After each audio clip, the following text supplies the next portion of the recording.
미중 패권의 어떤 향방을 바꿀 수 있는 아주 디테일한 사건은 제가 보기에는 대만에서 갈릴 수 있을 것 같아요. 만약에 대만 해협에서 우발적인 미중 간의 충돌이, 군사 충돌이 발생한다면 네. 미국은 중국과 싸워서 이기고 그걸 몰아서 시진핑 정권의 붕괴까지 이끌어내야 된다. 이런 얘기까지 나와요. 지금 시진핑 정권은 대만과의 어떤 무력 통일까지도 자기 업적으로 생각을 하고 있는 거예요. 그렇죠. 그래서 장기 집권의 발판을 만들려고 하고 있는 건데 공산당 간부의 자제들은 지금 미국에 엄청 많이 나와 있어요. 그렇죠. 거의 다 유학을 하잖아요. 이 친구들이 결국은 미국의 중국을 바꿀 것이다라는 얘기들을 많이 해요. 중국의 민주화가 실현될 가능성이 좀 있다고 보실까요? 안녕하세요. 뉴스원TV 윤다희 기자입니다. 과거 개혁개방을 통한 경제성장으로 몸집을 불리며 이제는 미국이 차지하고 있는 세계 패권국 자리까지 노리는 중국. 이들은 어떤 미래로 미국과 경쟁하게 될까요? 또 정말 미국을 제치고 글로벌 리더로 자리매김할 수 있을까요? 미중 갈등에 관한 이야기, 오늘 김현우 국립외교원 교수님 모시고 이야기 들어보겠습니다. 안녕하세요. 네, 안녕하세요. 네, 지금 이제 미중 갈등은 과거부터 꾸준한 이슈였잖아요. 근데 이제 중국이 백신 외교 관련해서 코로나 이 시국을 이용해서 미국을 제치기 위해 지금 어떤 노력을 하고 있을까요? 중국이 자국 중심의 체제를 구축을 하겠다는 게 시진핑의 어떤 정책이고 그게 지금도 계속되고 있다.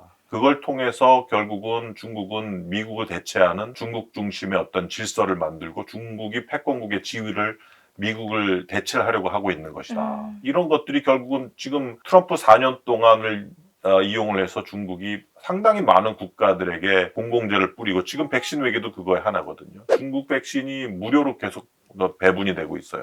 예를 들어서 남아시아, 동유럽, 아프리카, 중남미, 이런 국가들의 중국의 백신이 계속해서 뿌려지고 있고 이런 공공재를 받은 국가들은 결국은 친중적으로 변할 수밖에 없는 거니까 그게 가장 중요한 어떤 정책적인 기조다 이렇게 보여지죠.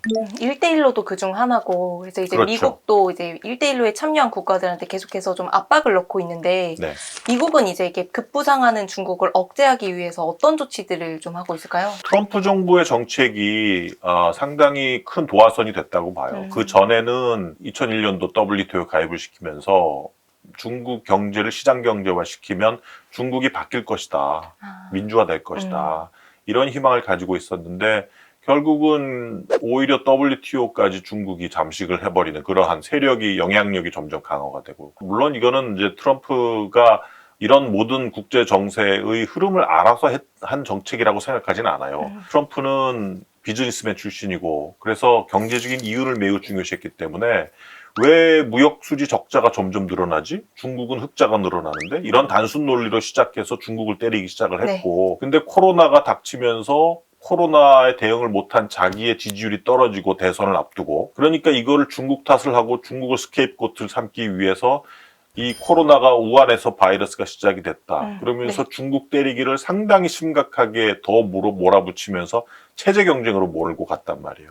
근데 이것이 공교롭게도 많은 워싱턴 DC에 있는 정책 전문가들을 각성시키는 계기가 됐어요. 결국 트럼프 정부의 이러한 강한 대중국 정책이 나오면서 워싱턴 DC의 분위기도 바뀌고 지금 바이든 정부의 대중국 정책도 오바마의 정책이 아닌 트럼프 정책을 상당히 닮아가고 있다 이렇게 봐야 돼요. 과거에는 중국이 이제 미국이 이렇게 압박을 하거나 때리기를 하면은 이제 말로서는 조금 미국을 공격하는 태도를 보였지만 실질적인 이제 제재 조치는 하지 않았었잖아요. 근데 이제 최근에는 미국이 제재를 하면은 보복으로 제재를 하면서 강대강의 대결이 좀 펼쳐지고 있는데 이제 누구도 물러서려고 하지 않는 거잖아요. 이런 추세가 계속된다면 중국이 정말 미국이 차지하고 있는 패권국 자리를 조금 넘볼 수도 있을까요? 중국 GDP가 미국을 추월한다는 거는 여기저기 다 예측으로 나오고 있잖아요. 근데 이 더 장기적인 그 예측을 해보면 중국 내에도 여러 가지 문제점이 많아요. 특히 중요한 게 이제 중국의 고령화란 말이에요.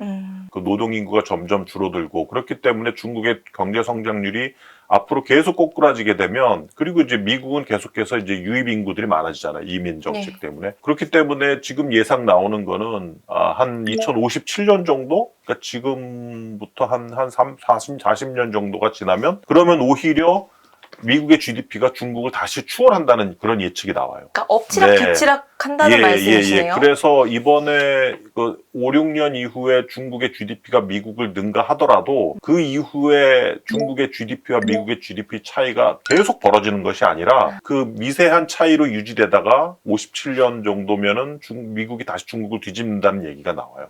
근데 그게 가능할 수밖에 없는 게 네. 중국의 고령화 문제도 있지만 아직까지 미국이 국제사회에 만들어 놓은 미국 중심의 그 자유주의 국제 질서가 워낙 탄탄하고 그거를 무너뜨리기 위해서는 상당한 부분의 GDP 이외의 유권들이 중국이 갖춰줘야 되는 거예요. 그렇죠. 중국을 좋아할 수 있는 중국의 가치가 필요하고 근데 중국의 가치가 없잖아요. 지금 공산주의 국가인데다가 계속 개혁 개방을 해도 많은 국가들이 좋아할까 말까 하는데 지금 중국은 시진핑 집권 후에 더 독재 국가로 가고 있기 때문에 국제사회에서 점점 외톨이가 되고 있고 미국이 가지고 있는 소프트 파워라든지 뭐 자유주의, 뭐 인권, 민주주의 이런 것도 안 가지고 있고 그래서 아마도 중국이 미국을 능가하는 그러한 패권 국가가 되려면 뭐 57년도에 GDP를 미국이 다시 따라잡는 그거를 차치하더라도 그때까지 계속 미국이 GDP뿐만이 아니라 미국의 패권국의 지위를 따라잡으려면 30년, 40년은 필요하지 않을까. 그것도 중국이 정말 옳은 길로 그렇죠. 탄탄한 길을 걷는다면 3, 40년 정도가 소요될 것이다. 네. 이전에는 2008년에 금융위기 때 미중 대립의 뭔가 판세 변화가 조금 있었잖아요. 이 위기를 이제 중국은 기회를 삼아서 조금 부상하는 계기가 됐는데 앞으로도 이렇게 미중 갈등의 판세 변화가 올 시기가 있을까요? 미중 패권의 어떤 향방을 바꿀 수 있는 아주 디테일한 사건은 제가 보기에는 대만에서 갈릴 수 있을 것 같아요. 뭐 미국 내에서 아주 급진적인 그러한 뭐 싱크탱크 보고서들 나오는 거 보면 10년 후에 미국의 군사력이 중국보다 우위라는 건 장담 못한다. 하지만 지금은 미국이 확실하게 우위다. 만약에 대만 해협에서 우발적인 미중 간의 충돌이 군사 충돌이 발생한다면 네. 미국은 중국과 싸워서 이기고 그걸 몰아서 시진핑 정권의 붕괴까지 이끌어내야 된다. 이런 얘기까지 나와요. 지금 시진핑 정권은 대만과의 어떤 무력 통일까지도 자기 업적으로 생각을 하고 있는 거예요. 그렇죠. 그래서 장기 집권의 발판을 만들려고 있는 건데 네. 그렇다고 하면은 대만 해협에서 우발적인 무력 충돌과 전쟁의 확전 가능성을 우리는 배제할 수가 없고 만약 이렇게 되면 제가 보기엔 미중 간에 어느 쪽이 승자가 될지는 싸워봐야 안다고 봐요. 10년 뒤에는 중국의 군사력이 미국을 뛰어넘을 수도 있다 이러는 보고서가 나오는 만큼 네. 시간이 길어질수록 사실 좀 미국에게는 미국 불리한 입장에서는 불리할 거는 수 있다고 봐야죠. 중국의 민주화가 실현될 가능성이 좀 있다고 보실까요? 중국을 시장 경제화하고 WTO 가입시키고 소위 이제 기능주의적인 발상이란 말이에요. 경제가 정치를 바꾼다는 기능주의적인 발상. 그런데 중국은 민주화가 안 되네. 중국 사람들은 안 바뀌네. 오히려 중국은 민족주의로 공산당을 더 지지를 하고 사람들은 똘똘 뭉치네. 지금 기능주의 이론은 미국에서 실패한 이론이 되어버렸어요. 네. 2008년도 글로벌 금융위기 이후에 미국이 망했지만 중국도 타격을 입었어요. 부동산 버블이 일어나고. 그 온갖 비투성이란 말이에요. 그래서 많은 서구 사람들은 저렇게 빚으로 운영이 되는 민간 경제가 언젠간 붕괴될 것이고 그거는 중국 경제에 상당히 큰 타격이 될 것이다. 또 중국이 또 그걸 다 또 매니지하고 있어요. 공산당이 또 그걸 꾸려나가고 있어요. 서구가 가지고 있었던 어떤 중국에 대한 어떤 패러다임, 공산당이 무너진다, 경제가 무너진다. 결국 이런 패러다임이 다 틀리고 있단 말이에요. 지금 제가 보기에 유일하게 한 가지 내년도 20차 당대회를 맞이해서 시진핑은 임기를 3번째 연장을 하려고 하고 있다. 그렇죠.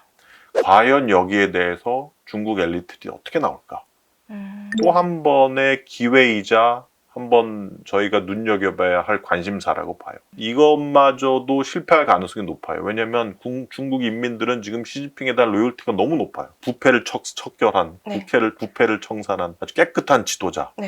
엘리트들은 그렇게 안 보지만 제가 보기에는 뭐 단기적으로 중국 민주화는 그렇게 쉬워 보이지는 않아요. 만약에 국내 정치적으로 자기가 힘들어진다면 뭔가 자국의 어떤 국민들을 다시 한번 뭉칠 수 있는 좀 더 충성심을 강요하고 충성심을 이끌어내기 위한 뭔가 사건을 계속 만들 거라고 저는 봐요. 그게 다음 타겟이 저는 대만이라고 봐요.